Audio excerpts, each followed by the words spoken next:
Девушка услышала откуда-то еле различимый писк. Осмотревшись, она заметила в чужом дворе котенка, который из последних сил держался за ветку лапами и просил о помощи. Марина, несмотря на то, что была на заключительном сроке беременности, увидела в высоком заборе лаз и решила, не дожидаясь разрешения хозяев, помочь малышу. На земле прямо под деревцем скалилась большая бездомная собака.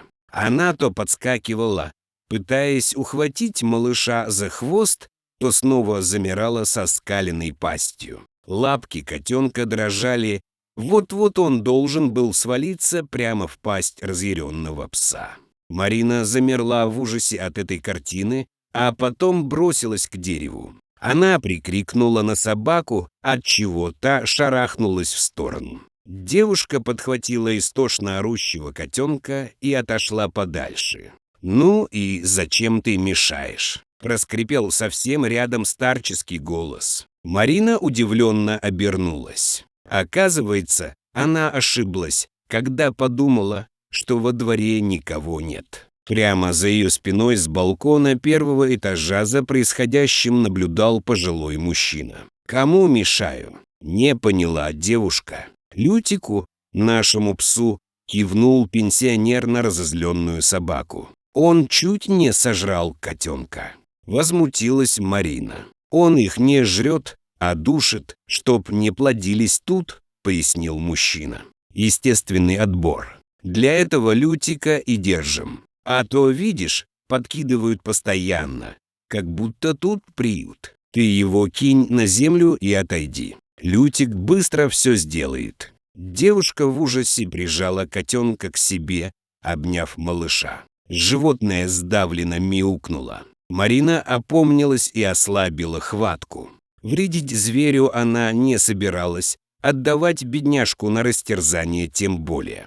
«Я его заберу с собой», — решительно заявила девушка. Пенсионер презрительно фыркнул и захлопнул окно. Марина поискала глазами выход со двора, но единственные ворота были закрыты массивным замком. Пришлось снова протискиваться в лаз. Лютик следовал за девушкой, как привязанный, до самого забора. Марина долго чувствовала на себе его внимательный взгляд, пока не свернула на другую улицу. Котенок перестал истошно орать, стоило им покинуть опасную территорию. Теперь он дрожал в ладонях девушки и испуганно озирался по сторонам. При виде собаки, которая шла на поводке навстречу, животное прижало уши и сжалось в миниатюрный комок. Марина до конца осознала свой поступок только через несколько кварталов. Она спасла котенка, это хорошо, но подвергла риску своего еще не родившегося ребенка.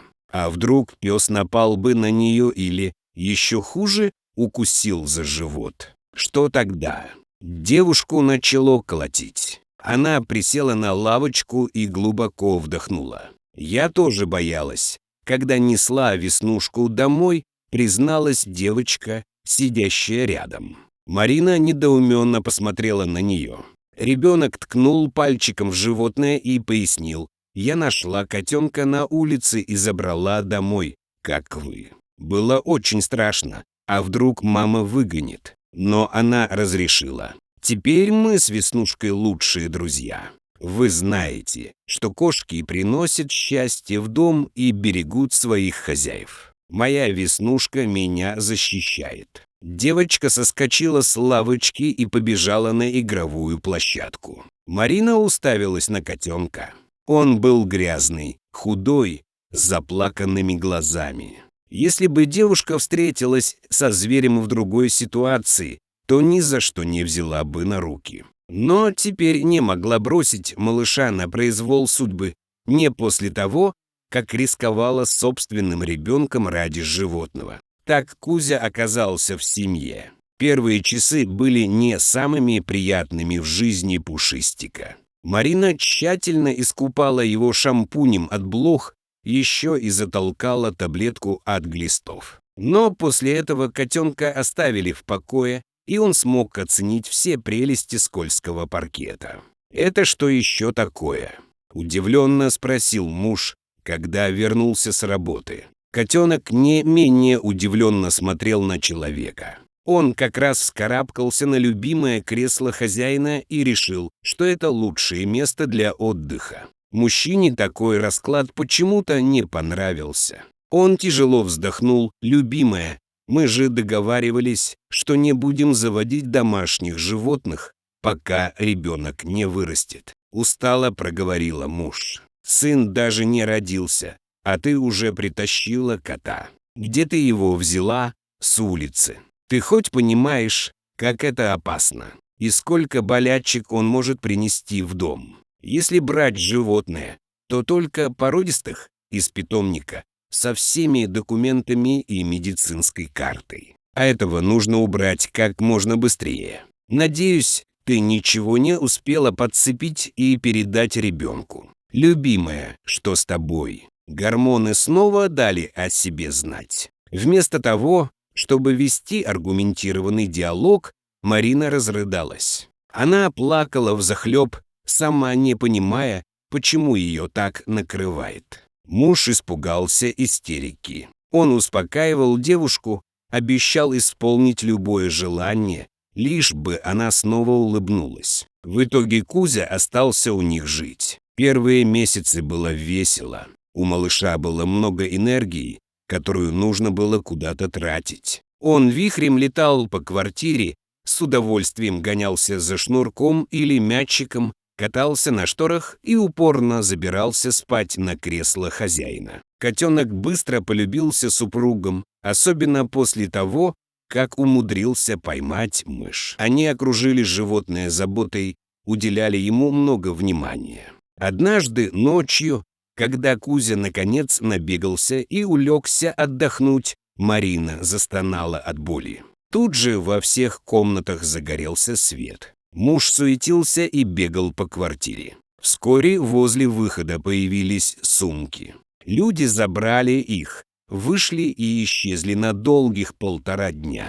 Котенок сначала не придал этому значения, но кататься на шторах без свидетелей было скучно. И даже после разбитой вазы никто не прибежал ругаться. Кузя откровенно скучал, а потом с удивлением обнаружил, что запас корма в миске не пополняется. Котенок доел все, что там лежало. Самостоятельные поиски пищи результата не дали. Животное мяукало, выглядывало в окна, но хозяев не было. А потом дверь открылась. Забежал взволнованный мужчина. Кузя бросился ему в ноги с жалобным криком. «Ох, живой!» Облегченно выдохнул хозяин. Совсем оголодал бедный. «Идем скорее на кухню, я тебе корм принес». Человек насыпал еды, поменял воду и горшок. Пока котенок жадно ел, мужчина рассказывал о том, какой чудесный сын у них родился. Обещал скорое знакомство. Кузя не понял ни слова из сказанного. Поэтому, когда на следующий день на пороге появилась уставшая Марина со свертком в руках, котенок вытаращился на них и попятился. Первые дни Кузя боялся подходить к новорожденному. Тот размахивал руками и кричал, либо спал. Марина коршуном оберегала сон сына и не подпускала к нему никого. Котенок отсиживался на кухне, часто за компанию с хозяином, который понятия не имел, что делать с миниатюрным человечком. Через несколько недель Марина немного успокоилась, начала снова обращать внимание на окружающих. Играла с Кузей. Девушка больше не ограничивала его передвижение по квартире, но к детской кроватке не подпускала. Котенок привык смотреть на малыша со стороны. Ночью, пока все спали, Кузя подкрадывался к самой кроватке. Он запрыгивал на матрас и тщательно обнюхивал ребенка. Пахло вкусно. Молоко мыло какой-то сладостью. Один раз котенок не удержался и облизал пальчики на ноге мальчика. На вкус он оказался не таким интересным, как на запах. Ребенок от щекотки дернул ногой, больно попав прямо по носу Кузи. Котенок быстро спрыгнул на пол. Он обиженно посмотрел в сторону кроватки, помыл лапку и решил, что больше никогда не полезет к опасному существу. Несколько месяцев прошли без происшествий. Ребенок обитал на руках у Агаты или в кроватке. Котенок свободно разгуливал по квартире. А потом резко все поменялось. Мальчика начали высаживать на высокий стул, который появился на кухне. Ему старательно запихивали в рот какие-то перетертые овощи. Малыш плевался.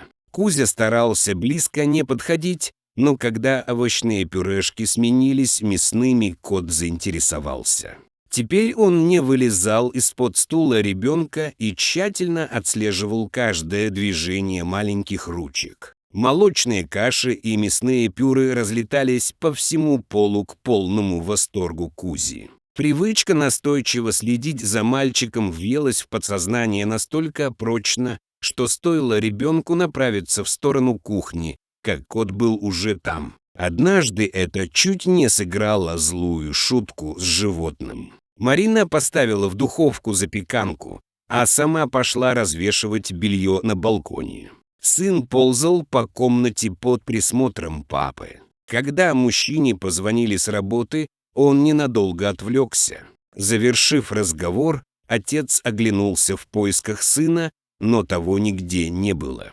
Перепуганный мужчина выбежал из комнаты и заметил ребенка на кухне. Мальчик активно вставал на ножки, держась за опору. На кухне были очень удобные ручки ящиков, по которым, как по лестнице, можно было переставлять ладошки. Ребенок как раз выпрямился около кухонной поверхности и маленькими шажками продвигался в сторону печки. До мужчины не сразу дошло, что жена что-то запекает. Как в замедленной съемке он наблюдал действия сына. Вот малыш заносит ладошку над раскаленной поверхностью и подносит близко, чтобы опереться.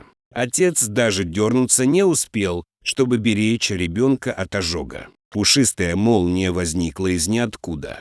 Кузя поднялся на задние конечности и ударил передней лапой по ручке малыша.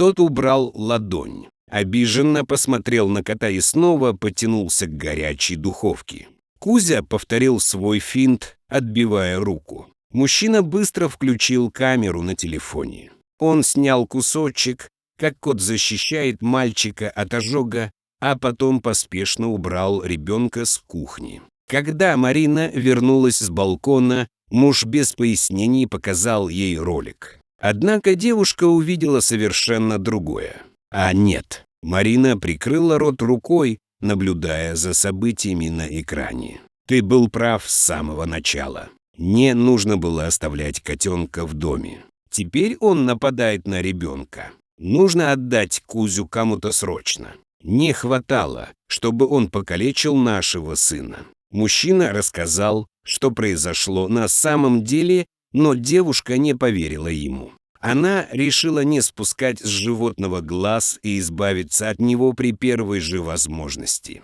На следующий день Марина снова готовила на кухне. Она нечаянно разлила воду на пол. Девушка отвернулась, чтобы взять тряпку. А когда повернулась обратно, мальчик уже был возле лужи. Шаг, и ребенок поскользнулся бы на воде. Но Кузя снова бросился на перерез до того, как произошло несчастье. Толкнул под коленки, вынуждая малыша сесть на попу. В этот раз Марина все видела собственными глазами. Кот действительно не нападал, а защищал ребенка от травм. Кузя получил дополнительную порцию вкусного корма и право на более тесное общение с ребенком. Все-таки права была девочка в парке, коты приносят счастье в дом и защищают своих хозяев.